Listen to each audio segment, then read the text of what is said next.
अस्सलाम वालेकुम स्टूडेंट्स, उम्मीद करती हूँ आप लोग सब खैरियत से होंगे। आज की वीडियो में बच्चों हम लोग डिस्कस करने वाले हैं statistics class 11 chapter number 1 introduction of statistics. इसके बच्चों आज हम लोग क्या नाम है रिव्यू एक्सरसाइज 1 जो है इसको डिस्कस करेंगे। प्रीवियस वीडियो में बच्चों हम लोगों ने क्या नाम है इसकी डिफाइंस को सारी डेफिनेशन जितनी भी फर्स्ट चैप्टर से रिलेटेड थी वो सारी डिस्कस की।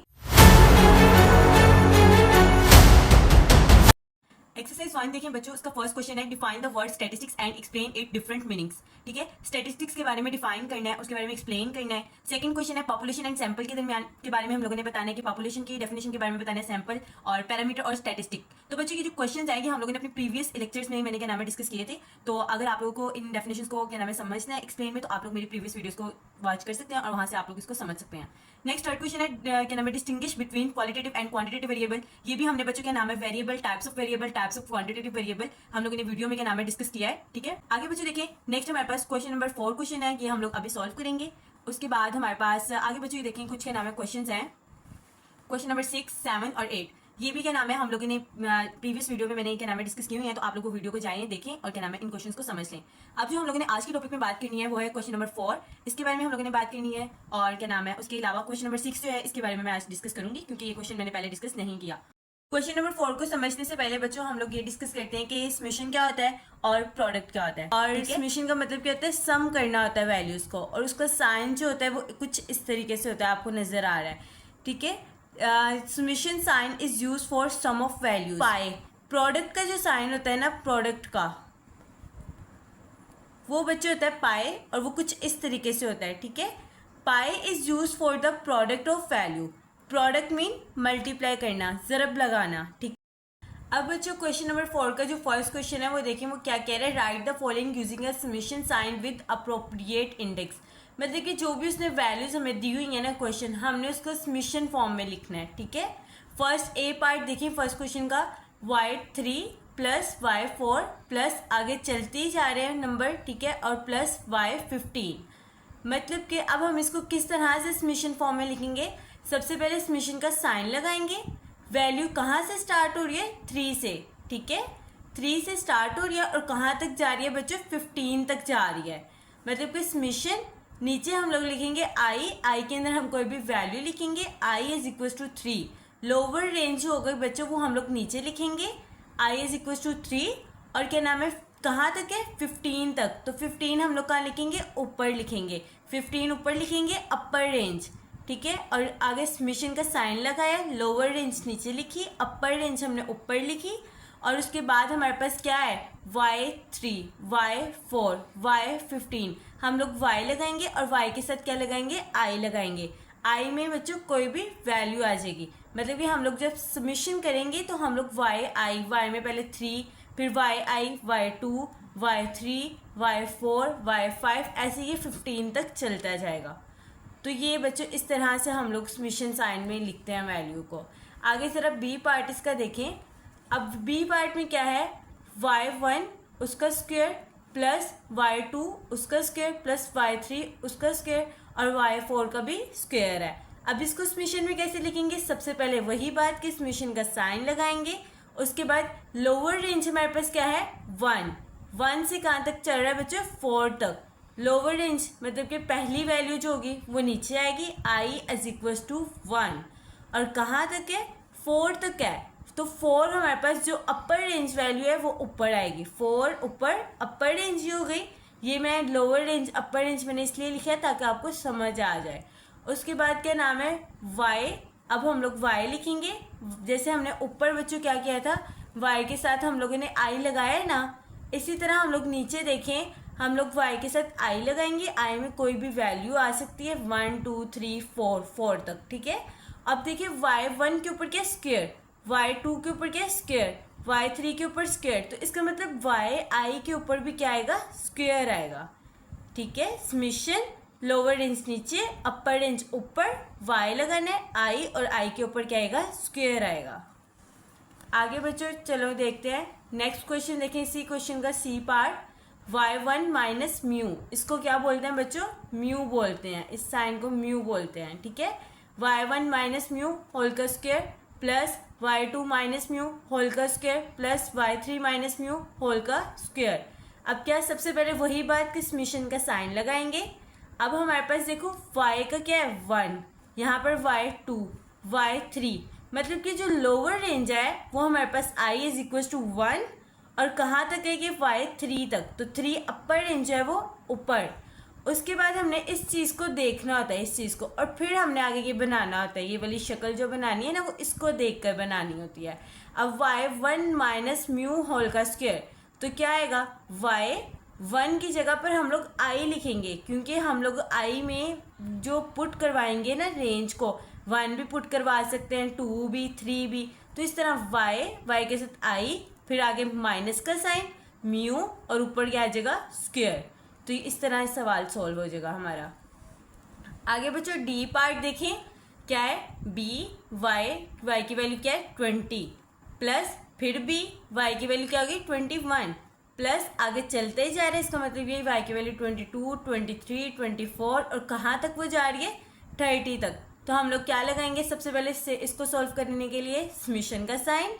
उसके बाद हमारे से वैल्यू कहाँ से शुरू हो रही है 20 से, तो 20 हमारे पास लोअर रेंज नीचे i इज इक्वल टू 20 कहाँ तक जा रही है 30 तक, तो 30 हमारे पास जो क्या नाम है अपर रेंज है वो ऊपर आती है, हमेशा अपर रेंज ऊपर आती है, लोअर रेंज नीचे आती है।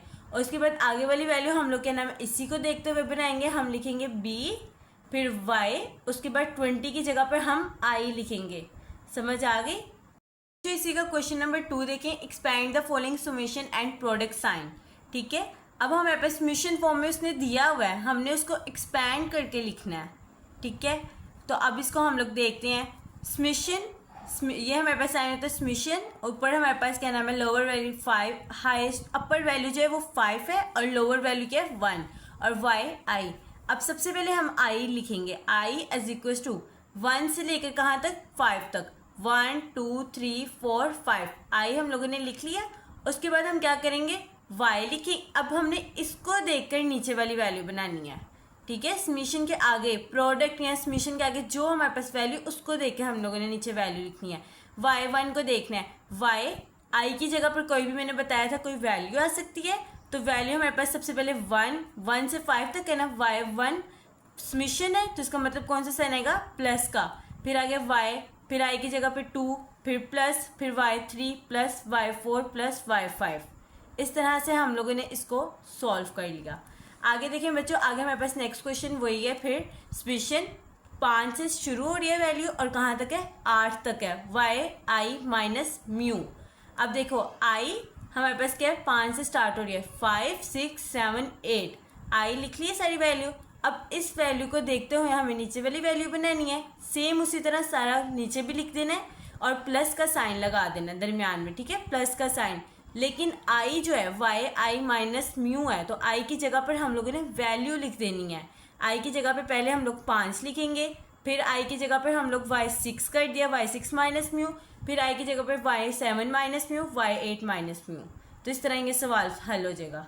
इसका भी नीचे आगे नेक्स्ट यही करना है कि i, ठीक है, समेशन i क्या है 1 से स्टार्ट और 3 तक, i 1 2 3, उसके बाद y i और ऊपर क्या स्क्वायर, इस वैल्यू को देख के हुए बनाना है। y i की जगह पे क्या आ जाएगा बच्चों 1 स्क्वायर प्लस y i की जगह पे 2 उसका स्क्वायर और फिर प्लस y की जगह पे 3 उसका स्क्वायर। तो ये सवाल भी हल हो गया। आगे वाला भी बच्चों नेक्स्ट क्वेश्चन जो है वो बिल्कुल इसी तरह से है, ये आप लोग देख सकते हैं, तो आप लोगों ने इससे खुद ही देखना है। उससे आगे बच्चों नेक्स्ट क्वेश्चन देखें हमारे पास क्या है। अब यहाँ पर पाई आ गया, पाई मीन अब हम लोगों ने प्लस नहीं साइन लगाना है, अब हम लोगों ने कौन सा साइन लगाना है मल्टीप्लाई का साइन लगा देना है। ठीक है, अब हमारे पास i की वैल्यू 3 से स्टार्ट हो रही है और 6 तक, i इज इक्वल टू 3 4 5 6 और आगे हमने इसको देखते हुए सवाल को लिखना है। a ऐसे ही आ गया, y के बाद i है, i की जगह पे क्या आएगा 3 आएगा, 3 और ऊपर स्क्वायर, दरमियान में साइन कौन सा आएगा मल्टीप्लाई का, क्योंकि यहाँ पर पाई आ गया है। अगर समेशन होता तो हम प्लस लगाते, पाई है तो हम क्या लगाएंगे मल्टीप्लाई। फिर आगे इसी को देखते हुए a y i की जगह पर अब 3 के बाद क्या आएगा 4, तो y की 4 और ऊपर स्क्वायर, फिर मल्टीप्लाई a y की क्या आ जाएगी 5, i की जगह पे क्या आएगा 5 और ऊपर square, multiply a y 6 whole का स्क्वायर। बच्चों इसका नेक्स्ट पार्ट देखें, पाई आई कहाँ से स्टार्ट हो रहा है, 1 से, और कहाँ तक है, 3 तक है।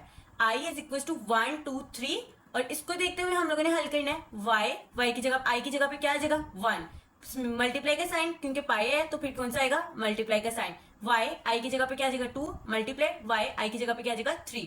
तो ये वाला सवाल भी हल हो गया। आगे बच्चों अगला सवाल देखें, पाई आई कहाँ से 2 से है और 4 तक है, ठीक है। आई इज इक्वल टू 2 3 4, इसमें तीनों चीजें आ जाएंगी। इसको देख के हल करना है, एक्स आई की जगह पे क्या आएगा, सबसे पहले 2 माइनस, अब देखिए बच्चों वाई के साथ भी आई है तो वाई के साथ भी आपने 2 लगाना है। पहले आप लोग 2 को करोगे, फिर 3 को, फिर आगे 4 को। तो आपने यहाँ पर क्या करना है, x2 माइनस y2, पाई है तो मल्टीप्लाई का साइन आएगा, फिर x3 minus y3 multiply x4 minus y4। ठीक, नंबर 6 है, एक्सरसाइज में पूछा गया explain in detail the main aspects of a statistical problem. इसको मैंने डिस्कस नहीं किया, अब मैं इसको डिस्कस करती हूँ। वो क्या कह रहे हैं कि हम लोग स्टैटिस्टिकल में, स्टैटिक्स में हमें कहाँ पर क्या नाम है प्रॉब्लम आ सकती है, उसके क्या नाम है, उसको जरा थोड़ा सा एक्सप्लेन करना है, ठीक है, उसके पॉइंट्स बताने हैं। तो बच्चों की 3 पॉइंट्स मैंने आप लोगों के सामने लिखे हुए हैं, ठीक है। क्या नाम है, अगर a clear definition of the population, अगर पॉपुलेशन की डेफिनेशन को क्लियर तौर पर जज ना किया गया हो तो तब हमारे पास स्टैटिस्टिक्स में प्रॉब्लम आ सकती है।